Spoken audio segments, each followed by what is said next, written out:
Off with WrestleMania. So do you want to talk about the tagline, the mega powers explode? Yeah, the mega powers explode. Thanks, Caleb. Thanks, Louie. Thanks, everybody. I like thanks to our wonderful friends. Okay, so we're talking, and again, thank you for joining us. We're talking about WrestleMania 5.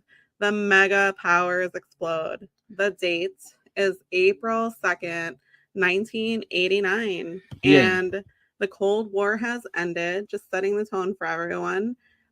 Tim Berners-Lee, a British scientist, invented the World Wide Web. Right. I mean, what was this world without the web? Let's think about that. So that was in 1989, and the Berlin Wall came down. Wow. I mean, we're talking major history. And for those of us that like some kind of, I don't know, comedic history, club sandwiches, sugar cookies were food trends, and perms and spandex were all the rage. Wow. Now, 1989 is the current time. So the last WrestleMania was in 1988. Okay. Now, Vince has started to have pay-per-views every 3 months. Okay. The Royal Rumble. Yes. The WrestleMania we have it now. SummerSlam and Survivor Series. That's the order it goes on. This pay-per-view that we've last covered, WrestleMania 4, ended with Savage winning the vacant heavyweight title tournament. Yes. With Hogan in his corner.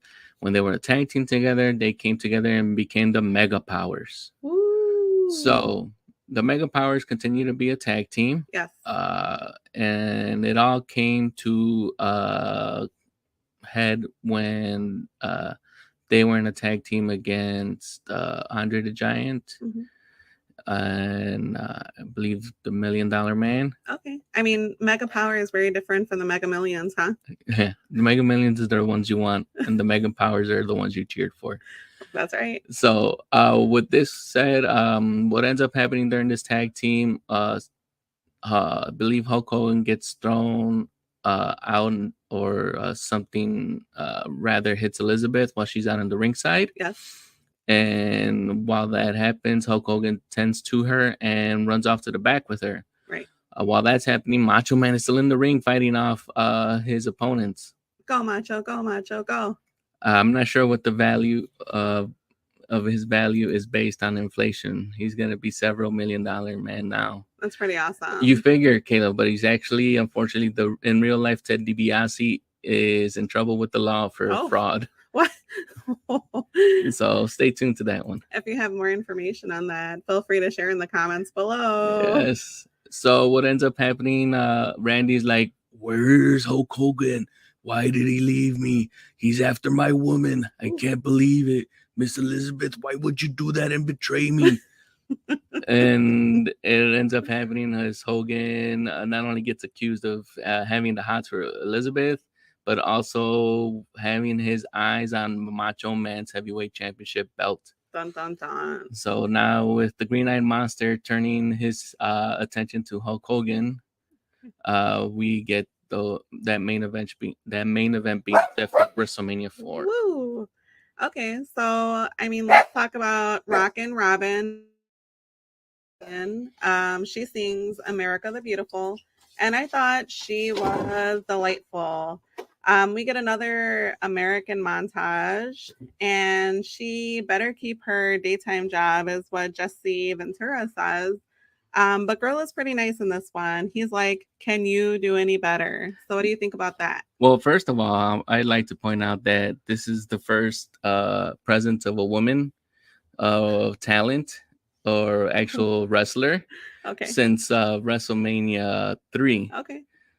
There was no women's match. There was just the appearance of the fabulous Moolah. Moolah. Yeah, and she came out with Harley Race. You know, that whole thing, make somebody bow. Okay. Type of thing between Junkyard Dog and Harley Race. Okay. So it was good to have at least some type of talent there. Yeah, they skipped the whole one. That's right, Raymond.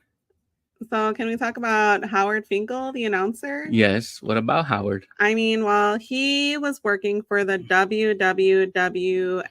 Say that 3 times fast. I know I can't. You're talking about Vince Senior. Yeah, Worldwide Wrestling Federation. So he started in 1975, and I read that Finkel was WWE's longest serving employee. He was inducted into the Hall of Fame when 2009. I believe that's correct. Yep. So he is like everyone who's probably watching this podcast. When they were growing up, and you always heard Finkel do the announcement of a new champion, and you'd be like, Finkel would be like, and you world heavyweight champion, insert name here. That's awesome. And yes, as Anthony has pointed out, Ted DiBiase Sr. and Ted DiBiase Jr.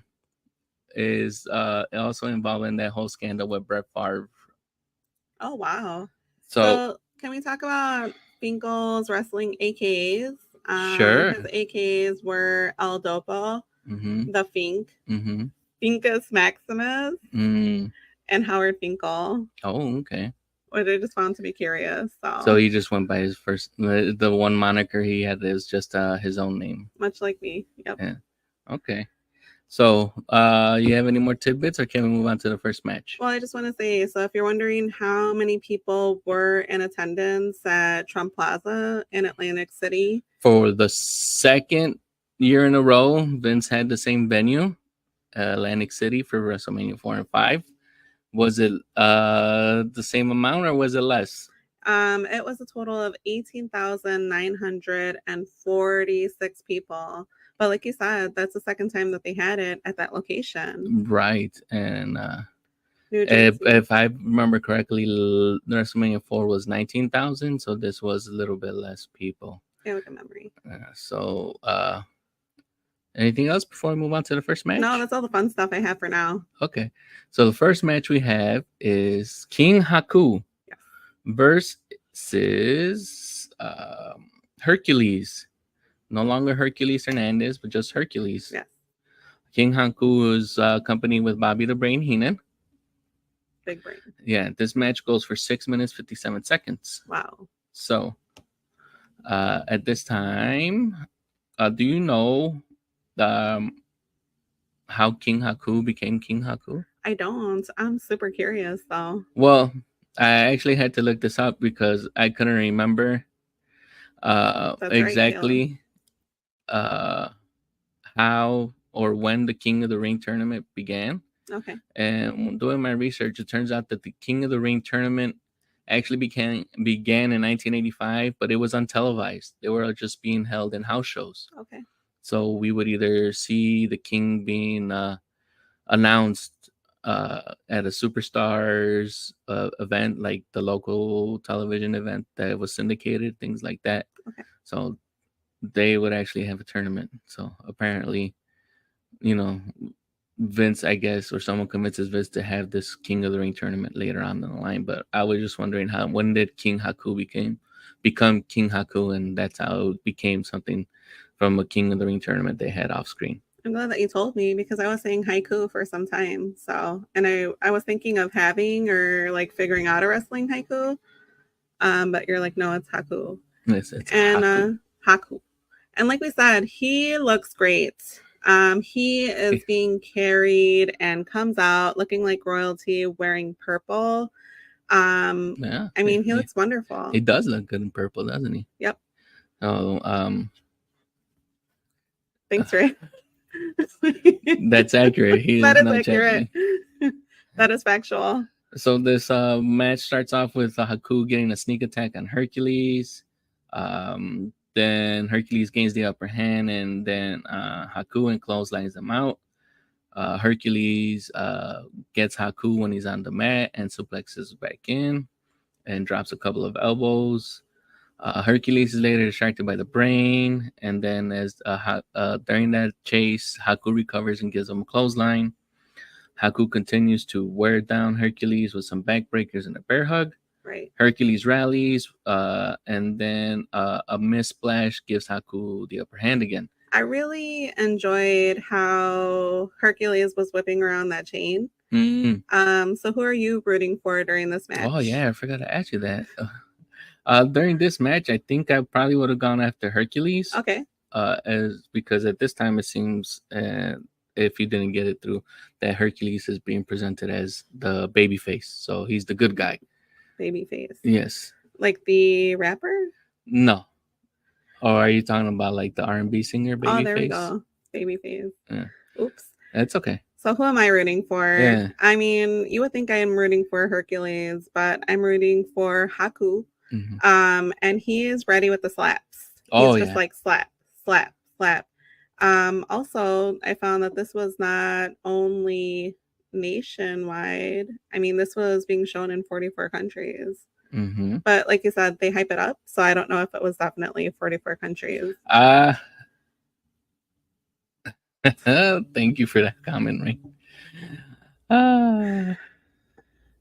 So this match, let's see here. After a series of clothesline and a power slam. Oh, thank you for that other comment, Anthony. Hercules goes for a move from the top rope. Haku kicks him and then goes to his own top rope, move from the top rope. And then Hercules catches him and gets a suplex win. But this ends in the same way that he lost to the Ultimate Warrior. Ooh. So it looks like Hercules learned a lesson because he actually gets his shoulder up the last second, and he does not lose this time. He gets the 1-2-3 pin and win. Wow. I mean, the crowd went wild. And like you said, what a suplex from Hercules. Yeah. I mean, he grabbed Haku by his trunk. And I was like, dang, I didn't know what was going to happen. And then also Hercules going after Brain was just comedy. Hilarious. But Haku came back with a fury. Yeah, Bobby the Brain gets a lot of work into this pay-per-view, as we see later on, because he does have a match on the card with the Red Rooster. Oof. So comments about that, but I'll hold on to them. Okay. The next match we have is a tag team match. We have the Twin Towers with the one-man gang. Wait, I'm being told that is just the one-man gang in some African garb, now going by the name of Akeem, the African Dream. He's teaming up with the Big Boss Man, who's making his WrestleMania debut. Okay. With Slick as their manager. Okay. This is going against the Rockers, Marty Jannetty and Shawn Michaels.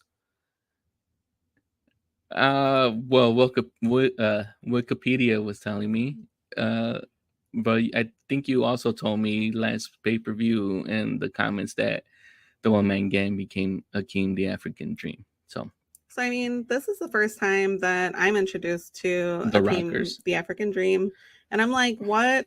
I mean, spoiler from our WrestleMania 4 podcast, because Ray mentioned it, but also my first introduction to Big Boss Man. Yes. Who was dressed up as a former Georgia, I believe he was a Georgia officer? Correctional Facilities officer. Okay. Yeah. I mean, that's a very specific theme. And he's reminding me of the guy from Stranger Things. I'm getting those vibes. But he's getting vibes of Hopper. Yeah, Hopper. Get to the Hopper. So this match introduces Shawn Michaels and Marty Jannetty, the Rockers, also making their WrestleMania debut. This match goes for 8 minutes and 2 seconds. This is a very fast-paced match. Okay. The Towers run after the Rockers, but then the Rockers get the upper hand and elbow them off the mat. The Boss Man, after everything gets settled, the Boss Man and Shawn Michaels start off the match. And then a couple of tag team combinations happen in the corner with the Rockers, and maybe some cheap shots also as well. Okay. Akeem tags in, but the Rockers are in control. Still, quick tags from Shawn and Jannetty until a blind tag is made to the Boss Man. What did you think about that headbutt between Akeem and Big Boss? Akeem and the Big Boss Man? Yeah. It was just... It was me that thought it was hilarious? I mean, it's hilarious, but it's like, Are you trying to say like it was like a miscommunication thing I thought it was done pretty on funny. purpose? Like it was just It some was good like a good, comedic timing. yeah. And who are you rooting for? Oh yeah, keep forgetting this It's whole okay. thing is about you. I'm I'm here for actually you. rooting for the Rockers because they Ooh, were young and hip and cool. much like us, or kind of like us. Oh, I mean, I am hip and cool, but I don't know about young.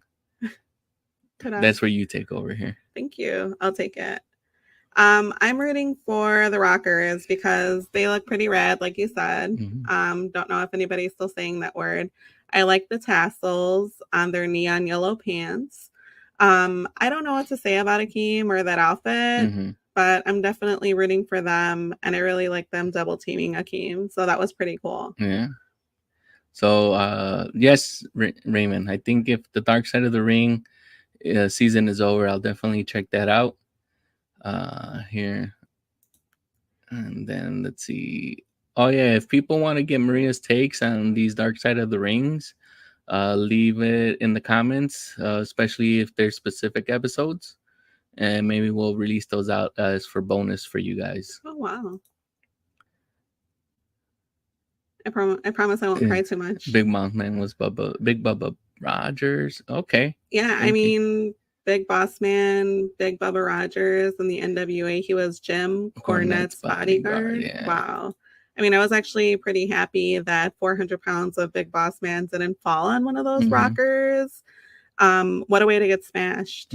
So you get smashed by Akeem. Are you getting up from that? I wouldn't, but I mean, Vince isn't paying me like he probably was paying the Rockers, so I'd have to suck it up and keep going if I was them. I think I'd be down for a while, but I thought it was a pretty solid match. Yeah. And I have a question. Yeah. So how did Slick get tangled up in this mess? I mean, as managing the Twin Towers. Yeah, it was just such a wild match for me. Oh, it's just I can't tell you exactly like how that probably happened. But if you all know, but yeah, if you all know, please go ahead and add it in here. Thank you for the comment, Ray, on our Facebook Live. They were originally the Midnight Rockers in NWA. The name was a ripoff of the Rock and Roll Express and the Midnight Express. Okay, so let's go ahead and finish off this match. The Towers are in control until Jannetty avoids a bump and dives for the hot tag to Sean. Sean gets a hard clothesline from Akeem. Bossman almost falls off from the turnbuckle and misses the headbutt.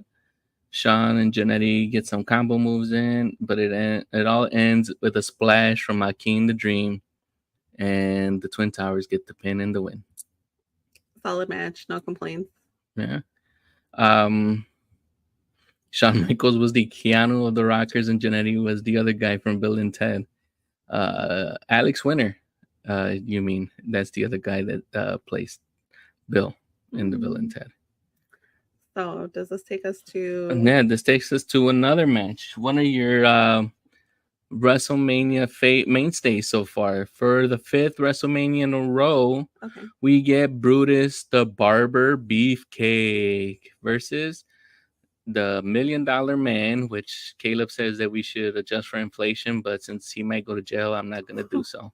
Can we just call him the $2 Million Man because his hair still rocks? Oh, with the $2 Million haircut man, is that what you want to go with? Okay. Yep. With his bodyguard, they actually announced that he's his bodyguard, Virgil. So somebody must have heard me back in the past, and I was like, what does Virgil do? Is he a butler? Is he a valet? So... Maria? Yes. Were you rooting for Brutus Beefcake, or were you rooting for the $1 Million Man? Were you torn here? Well, I mean, I was rooting for the $1 Million Man. So, like I said, $2 Million Man because of his hair. And like you said, Virgil was wearing like a delightful shimmery pink ensemble as his bodyguard or valet, and that was pretty cool. Also, I was wondering what kind of gym bag Brutus had, but like you had told me before, he's carrying his shears. Yeah, because, a barber always carries around gardening shears because you never know when, I guess, a bush or a tree needs some trimming. Is he still considered the barber if he's carrying gardening shears, or is he like the landscaper? Should that have been his moniker instead of the barber. It should have been Brutus, the landscaper beefcake. Options. The options are endless. Well, I was rooting for the belt. I don't know if Oh, the anyone $1 million belt. I don't know if anyone was paying attention to the $1 million belt, but that was pretty spectacular. Yeah. So I'm rooting for the belt. I'm jesting. Still rooting for the $1 million man. Okay. Well, this match goes 10 minutes. Pretty much starts off with $1 million man trash talking Brutus. He gets a hot start, and the beefcake guy until DiBiase heads out of the ring. He gets back in. Brutus still has the upper hand and clotheslines DiBiase back out of the ring. We get a lot of in and outs so far in these first 3 matches to start off WrestleMania 5. I really enjoyed some of Brutus's suplexes. I thought they were pretty solid. Yeah. This match to me feels a little bit long, but they're really working the ring. So, I mean, did you see when Brutus went for Virgil? And he and the barber take a tussle and Beefcake? I won't ruin it. Go ahead. Well, with this one, Brutus manages to get his hands on Virgil, and then he puts him in a super hold. And then eventually Ted saves Virgil before the barber can get his shears, and this match ends in a count out. So we got 10 minutes of action only to end it as a count out. How do you feel about that? I felt like it was fine. And also, this was supposed to be a singles match, but it was a trio at the end. So, well, yeah, you normally would get that because, you know, the bad guy, which was the $1 million man, the heel, would have to have some type of advantage for the baby face or the good guy to overcome. Okay. So if you haven't noticed that, that's a pattern that's been happening for a while for the past 4 WrestleManias. Where's the lady that has the meme with the numbers that are all around her? That's me. I haven't noticed. Yeah. So the next match we have is the Bushwhackers, Luke and Butch, versus the fabulous Rougeau brothers, Jacques and Raymond, who are accompanied by Jimmy Hart. Maria, this is your first introduction and WrestleMania's first introduction to the Bushwhackers. Yes. How could I forget? Thoughts? They were wearing cargo pants, and I think they were wearing tank tops. But I mean, when I take a look at this match, I'm rooting for the Rougeau brothers. The Rougeau brothers? Yeah. Raymond Rougeau, who is now the mayor of Raudon, Quebec, even though Raymond wants to say it in a different, not family-friendly moniker. Raudon. Yeah, and then it's funnier your way, Raymond. And then his brother Jacques. Ooh, like Jacques Cousteau, the underwater sea explorer. Yeah, this. So who were you rooting for? You're the Rougeaus, you said, right? Yeah, I'm definitely rooting for them. So I mean, they seem tired at the beginning of this match. Well, I mean, I think it's because you saw how pretty much out of control the Bushwhackers were. This was one of my least favorite matches, and there's a match here that's like 30 seconds long later on this card. So I'm not sure how this match ended up being booked to go 9 minutes and some change. 9 minutes, yeah. Because I mean, it was just like the Bushwhackers doing whatever they wanted in the ring and not really paying attention to the ref who's supposed to be helping along with the storytelling and everything. Right. I mean, but you're going for the Rougeaus. It looks like, unfortunately, they do not get the win. Butch and Luke end up getting the battering ram, I think, twice on the Rougeaus. Yes. And they get the 1-2-3 pin and win. So happy, sad. Where's Maria on this happy that the match is over. I mean, with the Bushwhackers winning, I'm like, sure, they won, ? That battle ram move was okay. But do yourself a favor and skip it or watch it and complain with me and Carlos. Yeah. Your choice. You choose. Now, the next match is introductions of two new, I guess, WrestleMania debuts for two more guys, Mr. Perfect and the Blue Blazer. Maria, Yes. who were you rooting for?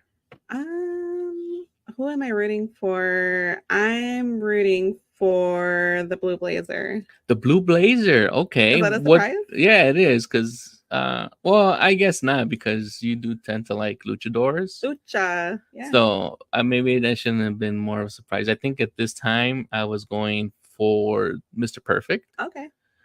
because he was perfect. And maybe they don't have the vignettes now, but maybe they'll have them in time for WrestleMania 6. Hmm. But I think you will enjoy seeing the career of Mr. Perfect. Can't wait. But yeah, like you said, Lucha vibes. So I was definitely rooting for Blue Blazer and his cool blue name. Mm-hmm. Unlike the Blue Beetle. Oh. Little different. Still interested in watching it though. Oh, I was gonna ask you, were there luchas at this time? There were luchas, and spoiler alert for my wife, Thanks, because Ray. Raymond puts the comment in the Facebook live chat. Is this the first WrestleMania you guys covered where both of the guys in this match are dead? What? If I have to tell her who the Blue Blazer actually is, Ray, that kind of spoils things further ahead. Oh. But we'll cross that bridge when we get to it. Okay, so what did I find out? I found out randomly, don't ask me why, that Mr. Perfect's dad has a 24-inch neck.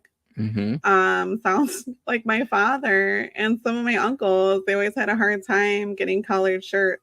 Mm-hmm. So I mean, it was a good reverse by the Blue Blazer. I really enjoyed seeing him move. Mm-hmm. Yeah, there was some good back and forth between the Blue Blazer. And they almost botch. They almost have a botch there, where the Blue Blazer is gonna get like a arm drag or a hip toss be done to him, Yeah. and he tries to reverse it, and he almost lands awkwardly, and then Mr. Perfect gets thrown out of the ring. The Blazer goes for a splash, but Mr. Perfect gets his knees up and starts working on him. There's a reverse chin lock for like a minute until they get up and the Blazer rallies. The Blazer gets a crucifix bomb and a near fall. The Blazer gets distracted, arguing with the ref because of the near fall. And Mr. Perfect takes advantage and lands the Fisherman Suplex, which is here known as the Perfect Plex, for the 1-2-3 pin and win. Well, I mean, what do I like about this match? I like that the Blue Blazer has blue flames on his white boots. Mm-hmm. That's fashion. Also, I saw that Blazer got blocked by Mr. Perfect with his knees. And anytime anyone gets blocked with knees, I'm like, oh shit. I mean, that must hurt. Mm-hmm. Also, kudos to Mr. Perfect for chewing gum during the whole match. Yeah. There were just also a lot of cool people in this audience. So if you do rewatch this Mania, just notice that there's like a lot of cool 1970 mafioso looking people in there. So they look super cool. Yeah, right. It's like a bunch of Teamsters are all there, right? And they're all, I think, all around Trump too. That is, yeah, that's one thing I noticed as well. Mm-hmm. Yeah. So Ray points out in our Facebook Live that Larry the Axe Hennig was an AWA legend, which was Vern Gagne's promotion up in Minneapolis. Okay. And Joe Hennig, I'm not sure if you remember, but there was a tag team with Curtis Axel. Yes. And he was Mr. Perfect's son. Okay. So he's saying that Joe Hennig, Mr. Perfect's son, had his name be Curtis Axel. Wow. So it was an homage to not only to his grandfather, who was named the Axe. Okay. That's where we get Axel. But his father, who was Kurt Hennig. So it was amalgamation. That's pretty cool. Mm-hmm. I mean, but we see Perfect win, right? And I'm vibing with the crowd. They're really excited. I can't say that they're excited, but I'm not a fan of this win. Are you?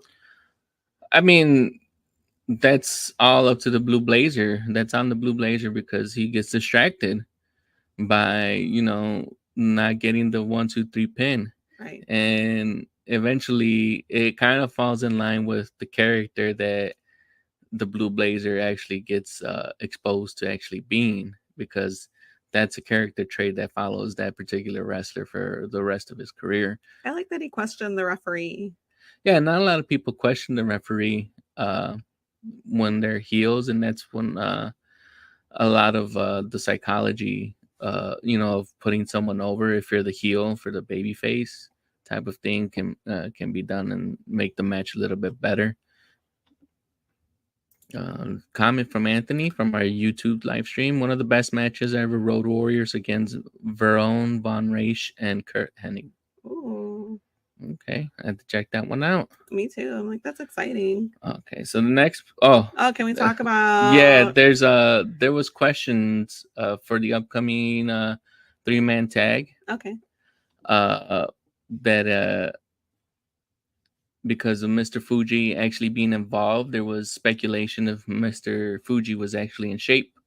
So before the next upcoming match, Mr. Fuji has a taped vignette or where he runs a 5-kilometer race. And we get the return here of Lord Alfred Hayes. Yeah.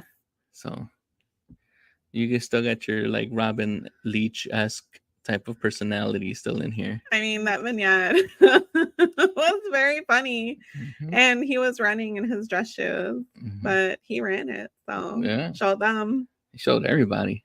Showed me. Yeah. I'm not running in dress shoes. So unless I have to. And then if watching this vignette of Mr. Fuji was enough, we get a live performance by hip hop artist Run DMC. Yeah. Which you could not hear any of the words that they were actually putting out there, or any of the music that accompanied those lyrics that they were putting out there. I mean, you're right. The audio was pretty crappy. And that auditorium, I suppose. Mm-hmm. Sorry. So like you said, Run DMC makes an appearance, comprised of, for those that don't know, but I feel like those that are watching do know, Joseph Simmons, Jam Master Jay, Daryl McDaniels, or DMC, as most of the world knows him. They come out with a cool performance called the WrestleMania Rap. Mm-hmm. Do you have a fave Run DMC album? If you're watching or listening, please feel free to leave it in the comments. This happens later on, but I think the better part of the collaboration of Run DMC happens later. Okay. Like in the early 2000s, when they try to do like remasters of current WWE superstars. Wow. And they do one with the stable known as D-Generation X, and with Run DMC. Did you know that Daryl makes comics? DMC? Yeah. Oh, I did not know that. I'm like, that's pretty cool. Also, just our kid likes the beats. He took a break from what he was doing to kind of dance around for a little bit. So that was cool.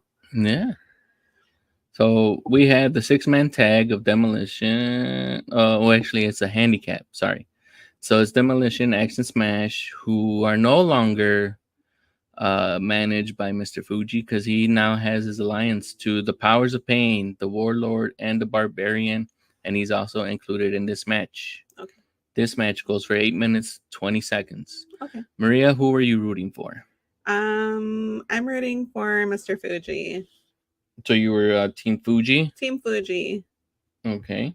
And so this match has X and Warlord starting off. X gains control and then tags and Smash. They have control until the Warlord muscle smash into the corner and tags in Barbarian. Smash does more, gets the tag. Excuse me. Smash tags in X, and then they get some moves in, and then Smash tags in. More double team moves are performed here, and then eventually we get Mr. Fuji in the ring. Mr. Fuji gets to do some work here, and then he tags out quickly to get the Barbarian. The Barbarian wears down X. Fuji gets the tag this time, and he attempts a high risk maneuver and misses the top rope splash. So I have a question. Mhm. So, I mean, this is a 2 against 3. Is Mhm. that why this is called a handicap match? Yeah, even though, I mean, should you really consider Mr. Fuji as a threat? No. But they were trying to sell you that the demolition was at a disadvantage, having to only them two against the team of of Barbarian. I'm reading the comment that Raymond's just put up here in that Facebook Live. Well, I mean, I don't think I've seen the Powers of Pain before. But this So, is their WrestleMania debut. yeah. So while this while this is happening, the ref gets distracted with all the wrestlers in the ring. Okay. The Warlord holds smash so Mr. Fuji can get his licks in, but he's digging in his trunks for his salt, ceremonial salt. But he moves out of the way and hits the Warlord. Smash gets a hold of Fuji, and then they hit him with their finisher, and that's it. 1, 2, 3, pin and 1 for demolition. So, I mean, when Fuji gets tagged in, Mhm. I'm rooting for him because, like you said, he ran that 5K. But then he hits his own partner with salt in the face, and I was just pretty like, do I root for him? Do I not root for him? Do you not root for Mr. Fuji still? I do. I do root for him. Okay, that question and dilemma solved. Anthony, thank you very much for your comment here. We'll look up the bench press contest between the Road Warriors and the Powers of Pain. Wow, that sounds pretty awesome. Right. The next match we have is Dino Bravo with Frenchie Martin and So we're on to match 7? I believe so. You would be Yeah, match 7. So we have and Ronnie Garvin. This match goes for 4 minutes and 59 seconds. Okay. Maria, who were you rooting for?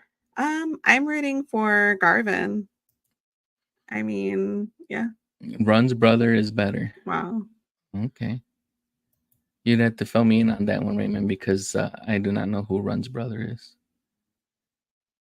So not only do we have these two performers come out here, but we get a random appearance by Jimmy the Superfly Snuka, who has no reason to be out there. He's just announced and he walks down and he gives up his Hawaiian salute and he's out of there. He just runs back to the back. No reason. I mean, what did you think about this match? This match, I guess I really had no one to root for. I think if anything, I would have been bored. I think I would have been 8. Wow. Or no, I would have been 9 when this match would have been happening. This match was pretty short.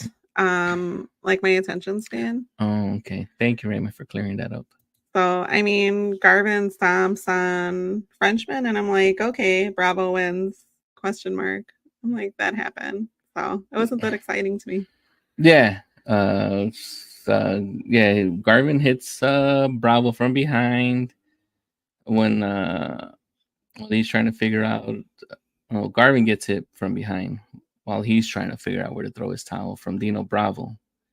Then Garvin reverses a power bomb and is in control. Garvin goes for a pile driver, but Dino Bravo reverses. He side suplexes him for the win. Garvin attacks Dino and Frenchie and then stops Frenchie. Like, what does Frenchie have to do with it? And I guess I never put those connections together, but people in the comments are letting me know that Run's brother is actual Russell Simmons. So, sorry about that, guys. This is a wrestling podcast. No one told me there'd be pop culture involved in this. The more you know. Yeah.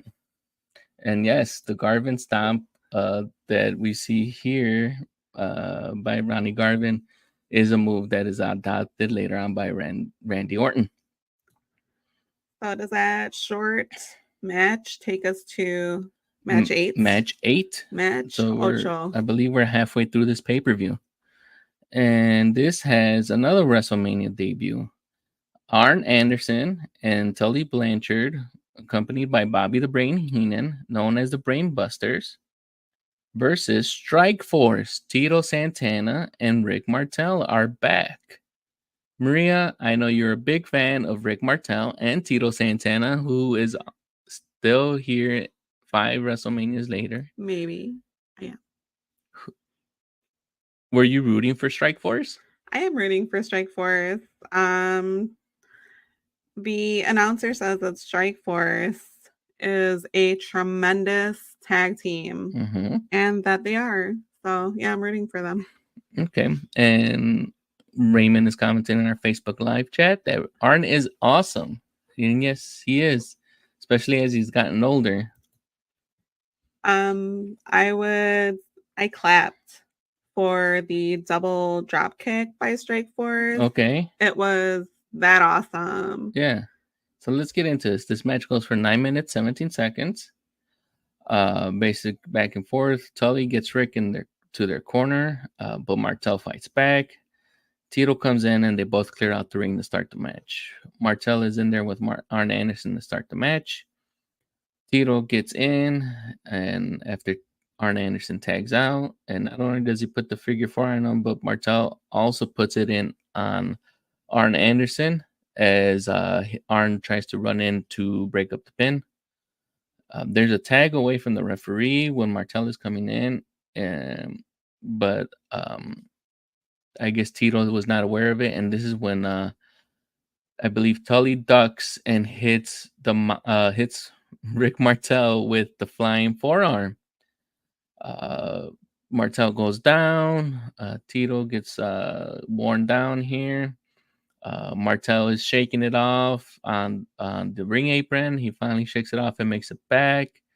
Tito manages to fight off the Brainbusters, and he tries to go for a tag, but this time Martel does not give him the tag, and he actually walks away from his partner. Wow. I mean, Tito was great. He nailed that Boston Crab. Like I said, I had to rewatch that double kick twice. That's how good it was. We get a figure 4 by Tito and Martel, which was super cool. I mean, the Brainbusters are pretty cool, or they're pretty good in this match. Yeah. They're working, making Strike Force look good. The dynamic duo turns into an Uno. Yeah, and this is the end of Strike Force as Tito Santana gets that spike pile driver performed to him by the Brainbusters, and the Brainbusters get the win. As Raymond is pointing out, Martel showed that French Canadians are not to be trusted. If we have any French Canadians, we love Canada. Canada. We love Canada. I can't Canada. say it. Oh man, it's been a long day. We love Canada. You've been going through something. You had to have one at least in one podcast. You have DYJ, Baby Blue Smith, Canada. I think we won't be allowed back in Montreal if we ever decide to go back. I do love Montreal. That is true. Kevin Owens has betrayed all of his partners all the time. Why? Because he's French Canadian. So Tito gets stuck in a handicap match. I mean, he doesn't really get stuck in a handicap match. He just gets abandoned into a handicap match. Is that what happened? Yeah. So okay. I think we can move on from this one. Okay. And then we get another time killer vignette here. It is the introduction of Piper's Pit. Rules are meant to be broken. It's not Roddy Piper that comes out. It's Brother Love. Now, Maria, this is your first introduction to Brother Love, right? Yes, it is. And what did you think about Brother Love? I think my face and my expression say it all, just thinking of him. I mean, like you said, Brother Love pops out in a kilt. He reminds me of the brother from The Righteous Gemstones. If you haven't watched that show, it rocks. It's awesome. On HBO, on Max. So he reminds me of the brother-in-law, Walton Goggins. Yes. Baby Billy Freeman.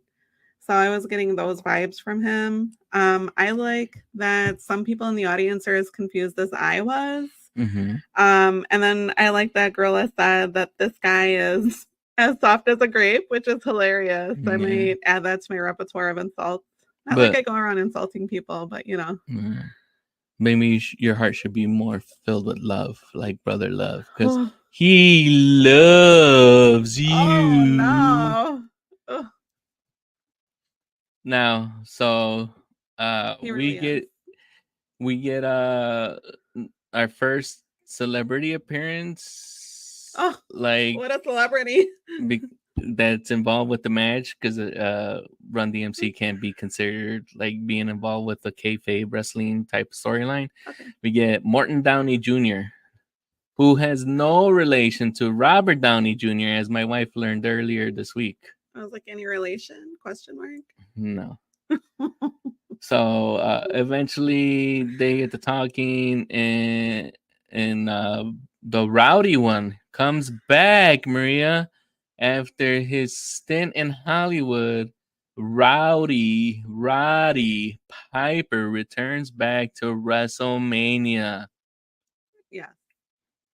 And I'm excited to see Okay, him. that's what I wanted to hear. Yeah, If you I'm were like super excited. excited. But like you were saying, sign of the times, they were smoking in the ring, which I thought was pretty gross. I'm Oh like, yeah, think of the children. it's just funny because that's eventually how Morton Downey Jr. passes. Well, I tried to look up stuff to talk about him, and I was just like, let's skip past that. Yeah, he's like I guess you would consider Tucker Carlson to be right now, but maybe more vulgar because he was allowed to be. Yeah, but like you said, we get to see Roddy Piper. We have no bagpipers again, but we have plenty of plaid. And it's also funny because the announcer said that we have 3 windbags in the in the ring, which I thought was hilarious. Oh, so they consider Piper a windbag. I guess so. But that was this interlude was like literally minutes of my life that I will never get back. Yes, So this segment ran a little too long because after Roddy Piper runs off Brother Love by looking up what's under his skirt or kilt, uh, he's left there with Morton Downey Jr. and they just drag on the segment about Morton blowing smoke in Piper's face. I mean, but you know, do yourself a favor. Either one, watch it so you can see what we're talking about and say, yes, that's exactly why they said that, or skip past it. Yeah, I would skip past it. And Raymond points out in our Facebook live chat that Roddy's episode of on biography last week was really good, but quite sad. Ooh. So we get a recap of the mega powers exploded. Yes. I mean, and I'm glad because I was starting to lose interest after that interlude. Yeah, I mean they needed to like snap us back into it after taking us on a tangent with this whole not having like to have to endure that Brother Love fiasco and everything like that. So That's a good good tidbit by Anthony Jones and our YouTube live did not stream. know that. Yeah. I also like all the 80s hair. I never had cool 80s hair. I more or less had random wavy hair with like weird bangs, but I love that. From the wrestlers to the audience, it was all cool. So that takes us to match 9. Yes. And we have here Jake roll. the Snake Roberts versus Andre the Giant, who has Bobby the Brain Heenan. Andre is still chugging along and trying to make it through the rest of his wrestling career, which is nearing the end still. Yes, 8th wonder of the world, Andre. I'm rooting for Andre. I like Bobby Heenan's lilac jacket. It has a giant yellow star in the back. Jake comes out in turquoise pants, which I thought was super interesting, and a permed coif. And then Damien the Snake is being toted in his sack. Yeah, which looks like a army issue laundry bag to me. Having served in the army, that looks like something we got. So, and then we get the return of Big John Studd as special guest referee. Maria, You remember Big John Studd, right? I do. Yeah, I was delighted to see him. Okay, it looked like he packed up a couple of pounds. And then they actually got a close up of John Studd and Andre the Giant actually measuring up. And even though Big John Studd is touted as being 6'10", Andre still looks like he still has more than a few more inches on him than you would suspect. That it should be 5, but it looked more than 5 to me. So this match goes for 9 minutes and 44 seconds. Maria, Yes, I know you're an Andre fan. I am. And you're a Jake the Snake fan. I am. Who were you rooting for? I was rooting for Andre. I mean, Andre smashes Jake. I mean, I don't know what you call it. Do you call it a smashy? Because he's getting smashed like a grape. And Andre is 42 years young in this Mania. I had to look that up. So yeah, and that acromegaly, I believe is what it's called, that disease where he's still growing and things like that. It's just it's taking its toll on his body, and then him, drinking heavily just so he can actually get drunk and not have to deal with his problems like some people in depression tend to do, gets to him. So let's break this down. Let's see. So you mentioned that Andre does some splashing on here. Jake tries to rally a couple of times with some knees to Andre's gut and a flurry of punches. And one of the rare occasions when Andre actually goes down. He hadn't been going down a lot before WrestleMania 3, but as he's gotten older, he's finds it a little bit harder to actually keep his balance. Okay. As Were you surprised to see the $1 Million Man pop out? I know I was. He stole Jake's snake. Yeah, because Andre is scared of the snake, and they have that whole partnership where you watch my back for Andre, but $1 Million Man has to pay Andre to watch his back. Okay. As the storyline goes, I mean, he has to protect his investment and not actually have him actually get defeated or get tied up with that snake. That was the most exciting part of the match, I think. This match was kind of like, okay. And then Jake wins by disqualification. Yeah, Jake wins by disqualification because over here because of the interference of Ted DiBiase and Virgil. And then we get introduced to sensational Sherry Martel, which I've never seen before. Which we actually were introduced to Sherry before. She was not known as Sherry at the time, but I believe it was WrestleMania 4 where we get the appearance of the Honky Tonk Man. And he's accompanied by Peggy Sue. We don't ever see who Peggy Sue is, and she's wearing a blonde wig, but that was actually Sherry Martel. Wow. I did not know that, so that's pretty cool. Mm-hmm. So does that take us to match 10? Yes, it does take us to match 10. And at match 10, we have the Hart Foundation. Natty's uncle. Natty's uncle, Jim the Natty's uncle, Bret Hart, and her father, Jim the Anvil Neidhart, versus the Honky Tonk Man, who we just spoke of, Greg the Hammer Valentine, who's accompanied with Jimmy the Hart. So, Maria? Yes. Who were you rooting for? I'm rooting for the Hart Foundation. Okay, so this match goes 7 minutes and 40 seconds. Now, I find it shocking that you said you're going for the Hart Foundation because this has your constant nugget that you've been cheering for the past 5 WrestleManias. There is a little piece of Greg the Hammer Valentine. Yeah, that little nugget. I mean, not little, but Mm-hmm. So he's a sturdy nugget. Definitely. So we have Honky Tonk and Bret start out the match. And Bret comes in hot and leads that leads to the Honky Tonk to go for a desperate tag to the Hammer. Okay. The Hammer gets in, but he's also dominated by Bret Hart until he reverses a mid-rope move by Bret and Then Brett starts getting double teamed in their corner. Hammer and the Honky Tonk are performing great double team tag moves. Honky even hits Bret Hart with his finisher to shake, rattle, and roll. But instead of going for the pin, the Honky Tonk Man tags in the Hammer. Why would he do that?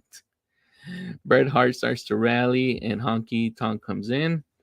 And then the Hammer comes in, and then Bret tries to roll up and holds onto the rope.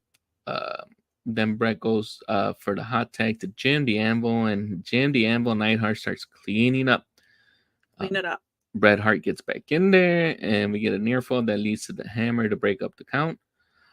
For some reason, Jimmy Hart gets scared when Jim the Anvil Neidhart goes after him, and he leaves the megaphone alone. Jim the Anvil Neidhart, even though he's a face at this time, decides to use the megaphone and throws it to Bret. Bret uses it, and then they get the 1-2-3 pin and win, while the referee is distracted. He does not see them use the megaphone. Yeah, I was rooting for half of that duo. So Which, like, yeah, so like, it was I like just the Hart Bret Hart. Foundation. No, I like the Hart Foundation, but I was rooting for the Hammer, not the Honky Tonk Man. Can I do that? You were cheering for both the Hart Foundation and the Hammer? Yeah. So you were like 3/4 of the way rooting for somebody except for the Honky Tonk Man? Basically. Okay. Yeah. Have you had a favorite match yet? Hell yeah, I've had a favorite match. Okay, we'll get to that at the end. I just wanted to make sure. Okay. Pardon my language. All right. So the next match, we have match 11. Yeah, we have some favorites for you. Again, facing off. Woo. The Ravishing one, Rick Rude with Bobby the Brain Heenan. Why are you gonna be so rude? Versus the Ultimate Warrior. Mm-hmm. This match goes 9 minutes and 36 seconds. Maria, who were you rooting for? The endless energy of the Ultimate Warrior or the gyrating hips of Ravishing Rick Rude? Well, I mean, first of all, like you said, woohoo! I mean, we get a recap before this match, and I'm excited because, like you said, these are two of my favorites. The Ultimate Warrior and the Ravishing Rick Rude. Mm-hmm. Do yourself a favor and watch a match with the Ravishing. Rude goes in with a steel bar pretty quick, and the Ultimate goes ham and attacks everyone, throwing refs and the crowd. I mean, the crowd and I both went wild. Yeah, I could tell in here because it gets pretty out of control, and there's a couple of times where the Ultimate Warrior tries to perform a couple of moves, and it looks like he might actually drop Rick Rude on his head. And where can I get a jacket like? And especially when Rude. He's throwing him around, like to start off the match, when Rick is trying to get the upper hand, and then he's just tossing him into the turnbuckle. Those can actually be pretty dangerous as well. Oh, so. As much as I enjoy seeing Ultimate Warrior while I was growing up, as I'm rewatching this along with my wife, I'm realizing that the Ultimate Warrior was a very dangerous worker in the ring and could possibly have hurt his fellow co-workers. I'm glad that you pointed that out. And before we talked about that for a little bit, I mean, you would think I'm rooting for Rude. But I'm rooting for the Ultimate Warrior during this match.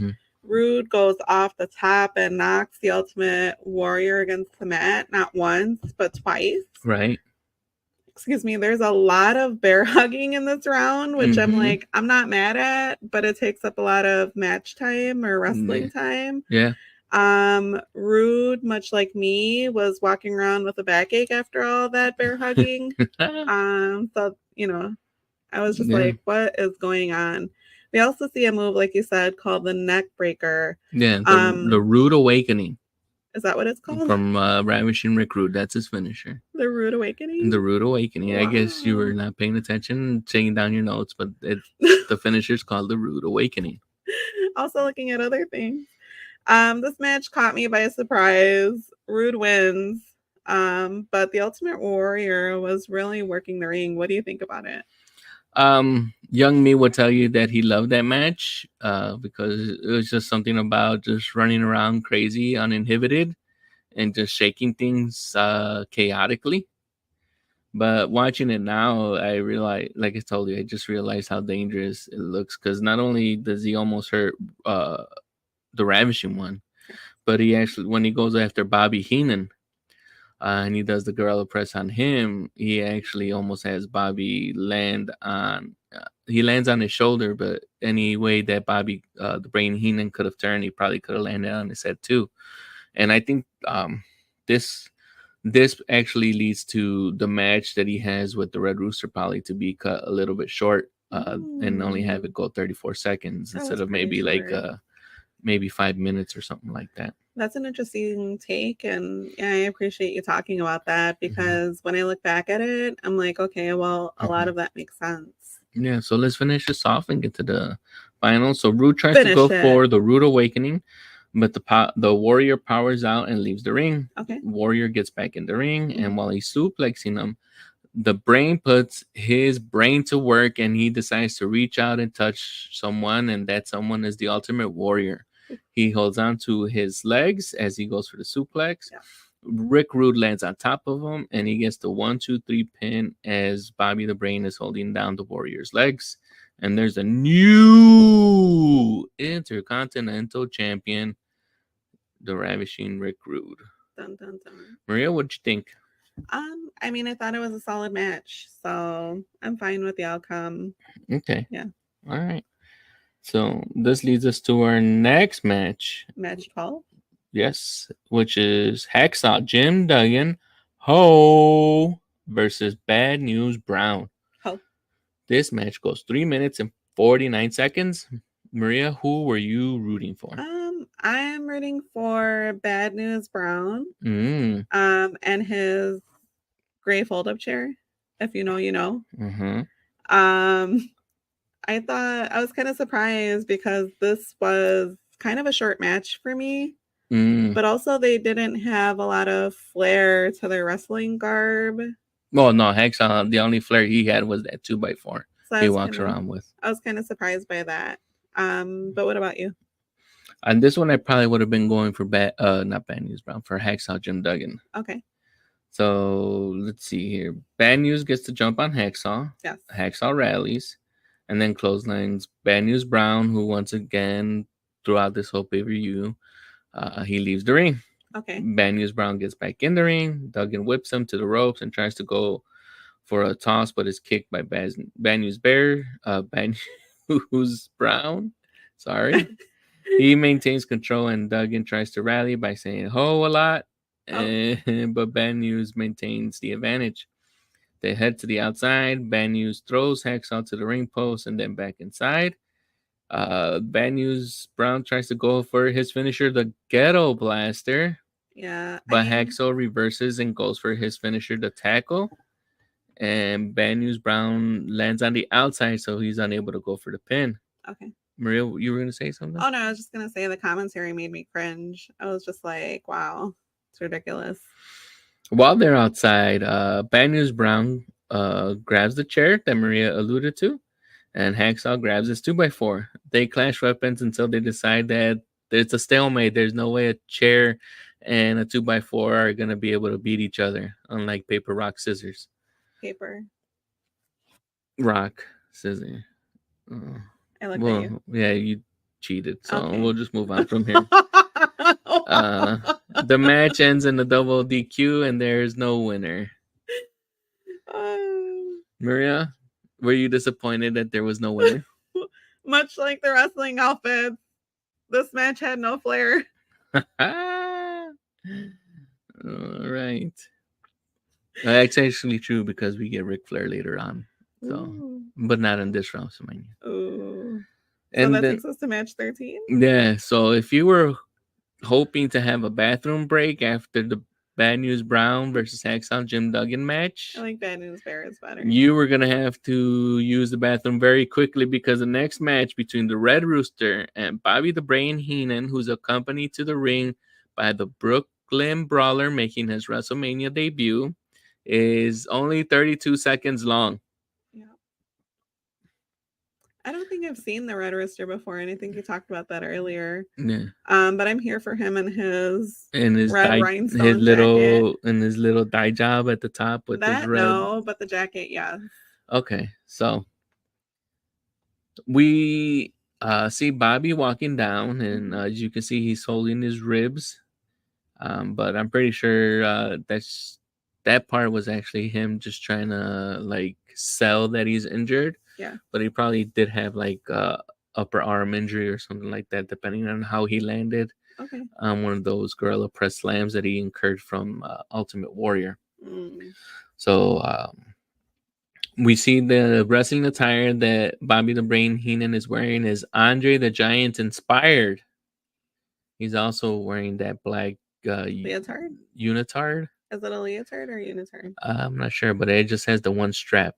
So, like Andre the Giant. So, I mean, if you're watching this match, it's so quick. Don't blink. It's over. yeah, don't blink because you will miss it. I had to rewind this a couple of times to actually see how the Red Rooster got the roll up for the pin. So, as the Red Rooster enters the ring, Bobby cowers in the turnbuckle corner of the ring.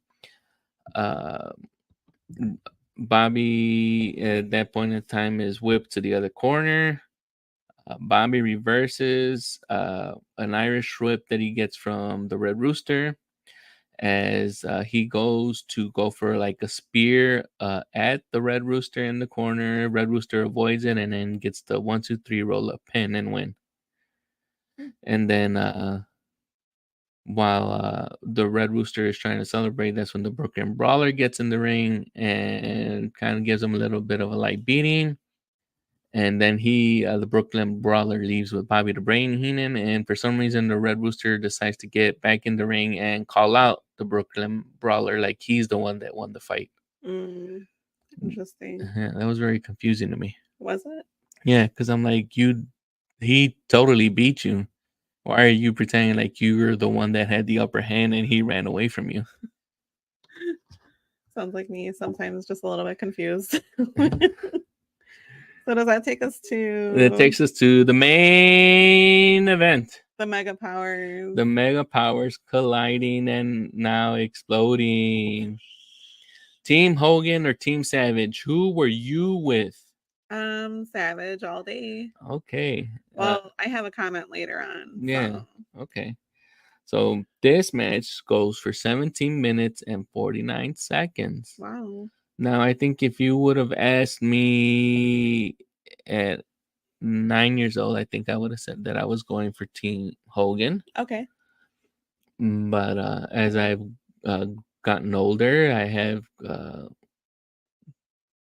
turned, I guess you can say, and gone Team Savage on this one because Randy Savage is right. Hulk Hogan was after everything.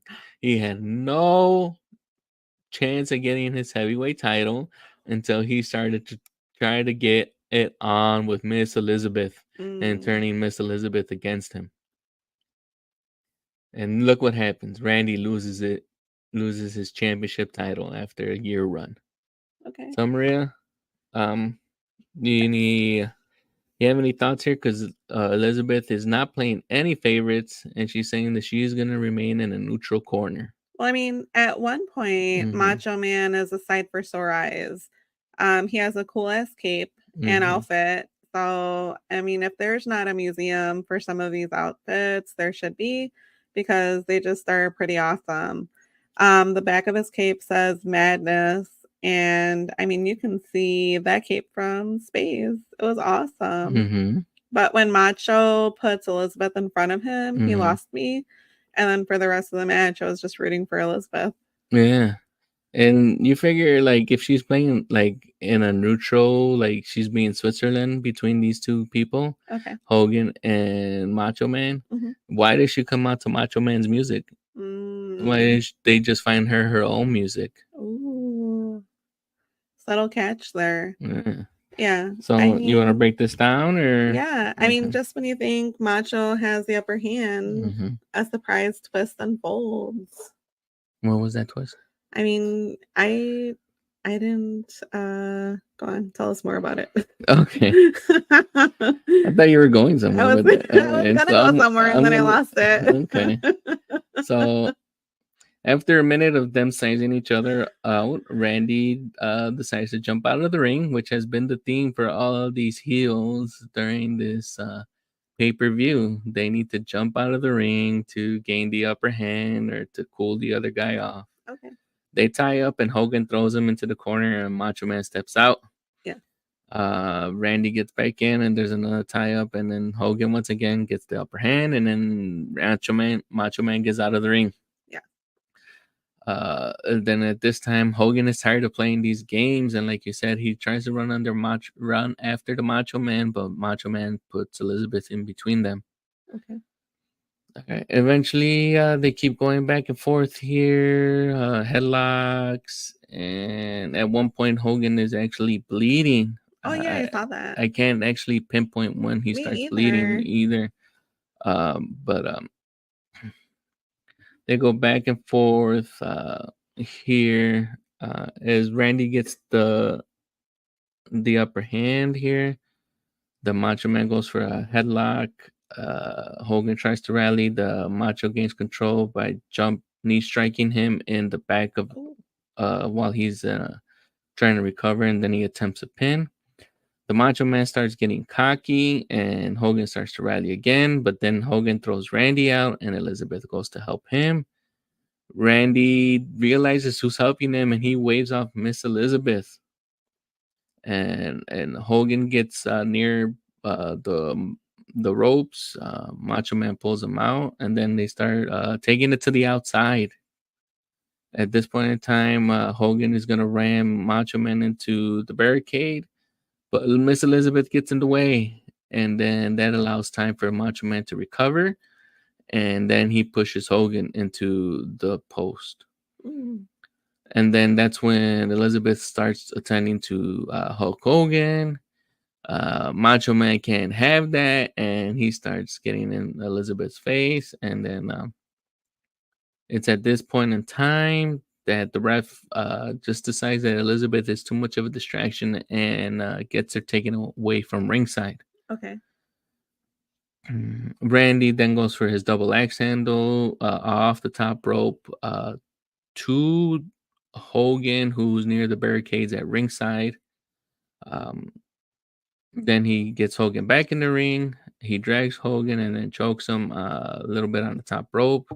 It looks like the Macho Man is building momentum here.